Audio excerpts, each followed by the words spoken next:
vreau să vă vorbesc puțin despre unele beneficii sau unele feature-uri ale unității pe care în principiu nu le găsim la competitori sau le găsim doar contra cost. Țin să menționez că tot ce voi menționa în următoarele minute sunt standard pentru unitățile noastre și absolut toate modelele le au incluse. Și primul cu care o să încep este posibilitatea de a conecta hota de bucătărie. Este o gură specială pentru hota de bucătărie care face un bypass în interiorul unității, adică aerul viciat din bucătărie nu va trece prin schimbătorul de căldură, ci va trece doar prin ventilator și va merge direct afară. Acest lucru se face pentru că nu avem nevoie de grăsime și miros în interiorul unității, pentru că va fi transmis mai departe spre dormitor sau sufragerie. Și atunci se face acest bypass care va trimite aerul direct afară, fără a influența restul unității. Și de ce am spus că va trece prin ventilator?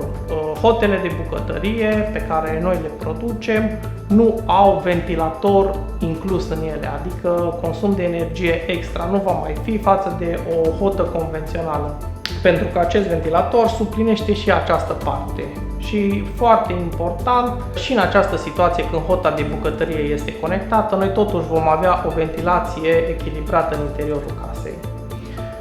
A doua posibilitate a unității este senzorul de umiditate, care este aici, senzorul de umiditate integrat. Acesta are rolul în momentul în care cineva face duș sau avem o umiditate ridicată să facă unitatea să-și mărească debitul pentru a elimina excesul de umiditate, pentru că, după cum știm, o umiditate ridicată nu este indicată pentru organismul nostru. A treia posibilitate pentru unitate se află în partea de deasupra, unde pot fi conectați diferiți senzori în funcție de necesități. Poate să fie senzor de CO2 sau senzor de mișcare, al doilea senzor de umiditate în cazul în care mai avem nevoie. Și acest lucru ne dă posibilitatea să ne facem o personalizare a nevoilor sau necesităților pentru casa noastră. Al patrulea lucru despre care vreau să vă spun este bateria de încălzire inclusă, care are rolul de a compensa recuperarea de căldură pe timpul temperaturilor scăzute.